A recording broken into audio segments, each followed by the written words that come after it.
I always had the ideology where the only way you don't make it is if you quit.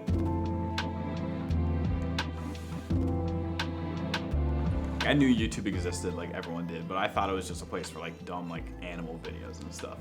And then when I was like 11 or 12, something like that, my neighbor who I was hanging out with, he showed me like that people just played video games on YouTube, and that's what they did for a living. I remember he showed me a guy named Toby Games, and he showed me PewDiePie. Nobody knew PewDiePie at the time. You know, I was watching him, he was playing like horror games. So now everybody knows him. He's the biggest YouTuber in the world.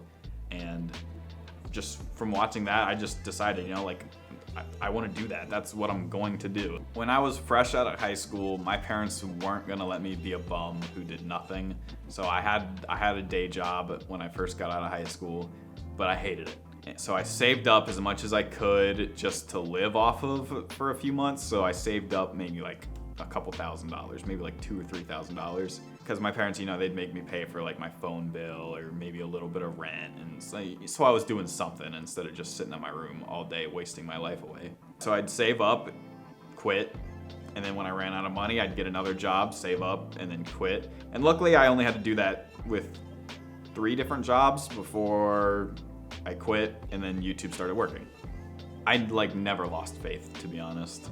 I would work those jobs. When I'd have my doubts, I'd go, okay, you know, I'll get a better job and still do this like at night. You know, I'll be a mailman, and you know, if I'm a mailman, I only have to work during the morning, and then I can go home middle of the day and still work all night on this until eventually it'll work, you know? I mean, at first, when I was younger, obviously, I just wanted to play video games as a kid. You know, I just wanted to play video games and get paid to do it. But it did grow into, you know, I wanted to be, I guess, in a way, a comedian, or just put on funny shows that people could laugh at. And that's all it really came down to.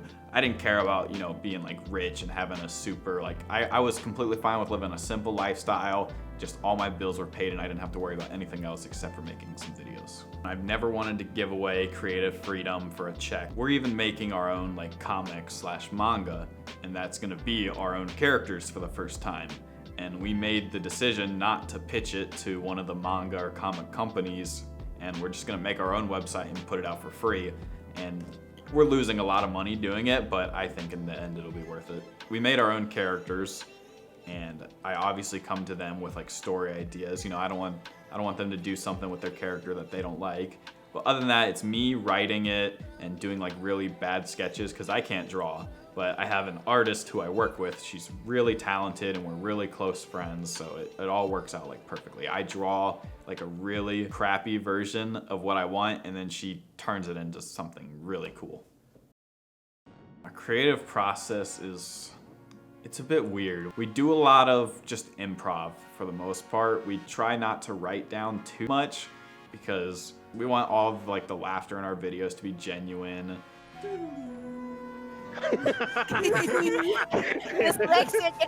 There's obviously me who gets involved. There's the friends who are in the video, you know, doing the other voice acting, body acting, you know, being the other actors in the video. On top of that, there's editors, there's thumbnail workers, there's, all in all, I'd say there's a good 10 to 12 people who do something that puts the final video together. A lot of YouTubers are really, really lazy, and a lot of people don't put in the work. You know when somebody's putting in the extra work, because it shows, like, you know, like, guys who put in the extra work are the ones who innovate the platform. You know, people like PewDiePie, like Mr. Beast, they're putting in that extra work and everybody knows it, and it's definitely paying off for them. Yeah, everyone wants to be a YouTuber now, and my advice, don't quit. You know, the only guaranteed way you'll never make it is if you quit.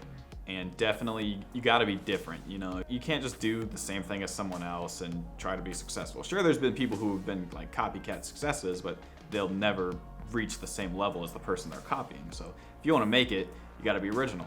Because my whole mindset growing on YouTube was, if I'm not putting in the work in this minute, somebody else is somewhere, and they're growing and I'm not.